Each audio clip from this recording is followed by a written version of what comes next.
So ito guys, part 2. Paakyat na naman ulit ako sa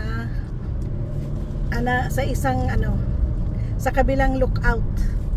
At itong dinadaanan ko guys, kung makikita nyo yung side na yan ang largest cemetery. Yan. Yung may naglalakad na nakapula. Cementeryo yan guys. Hindi lang kasi masyado makita kasi siya. Ang camera ko is medyo siya.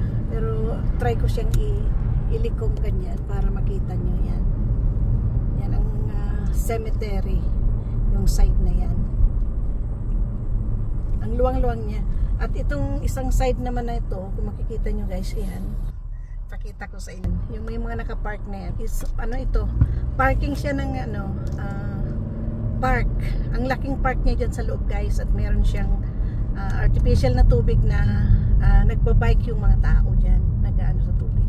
So yan ang cemetery guys. Hindi masyado makita kasi natatabunan ng mga kahoy. Pero yan. Yan ang dito. Largest cemetery.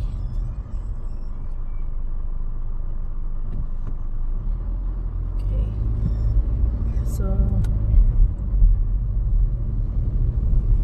ayan. Siguro naman makikita nyo yung kahit gate. Ayan. Dadaanan ko yung gate. Yan ang Cemetery Notre Dame de Nez. Ito. Yan ang gate niya guys. Ito. Yan. Yan ang gate. At napakalaki niya sa loob niyan. Kaya lang dito hindi gagaya sa atin na pwedeng daanan ng mga taong mag-i-standby lang o kasi malili magdaan diyan dahil hindi mainit. Bawal guys. Pwedeng pumasok yung may mga bibisitahin, dala yung sasakyan nila kasi nga bundok yan, baba akyat ang niya, ang position niya. So yan, ang ganda ng panahon kaya makikita niyo yung parking lot diyan sa punong-puno. Kasi siya. May mga may mga nagpi-picnic sa sa mga punong kahoy may magba-barbecue sila. Kasi ang ganda ng panahon. So, ito na guys. Construction na naman ulit. Ano kayo tatayo diyan Yan.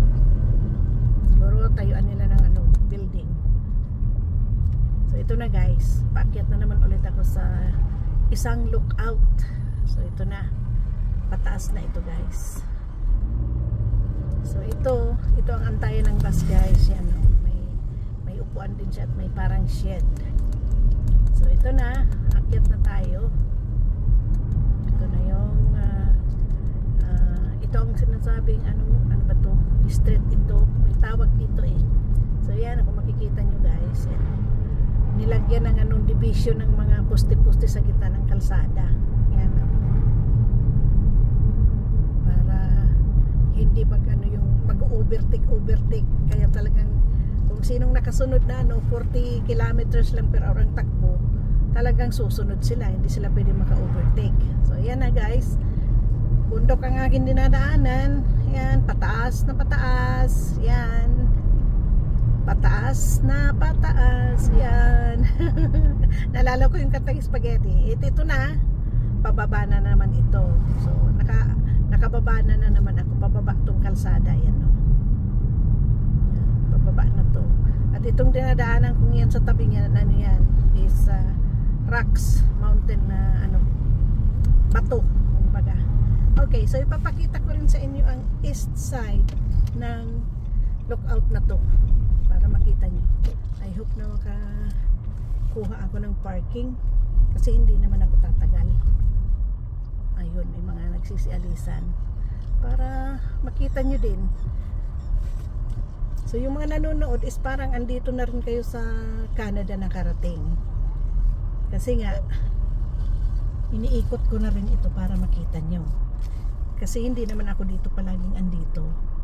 Minsan-minsan lang. Kaya makita ko rin sa inyo ang lugar. So nagpark lang ako kaya naka-steady ang camera pero sige lang, tuloy lang. Doon, ang ganda tong ni Kuya, naka-convertible. So, andito na ako guys. Ayan, ito ang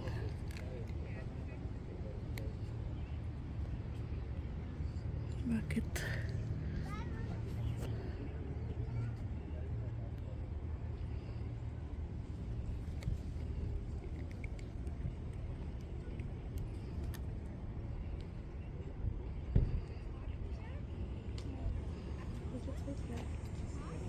Ayan guys, ito ang west side ng Montreal. Ayan o.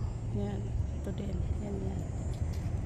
So, kung makikita nyo ito, ito yung Olympic Stadium. Yan o. Yan siya. So, yun. Kung makikita nyo, may lake pa rin dyan. Yan. Yan. So, ito ang ano. So, pakita ko sa inyo yung tulay. Ito, yung tulay na yan ay yan ang Jacques Bridge. Yan. So, yan ang downtown ng ano, East End ng Montreal. Ayan. So, yan ang Jacques Bridge. Makikita nyo.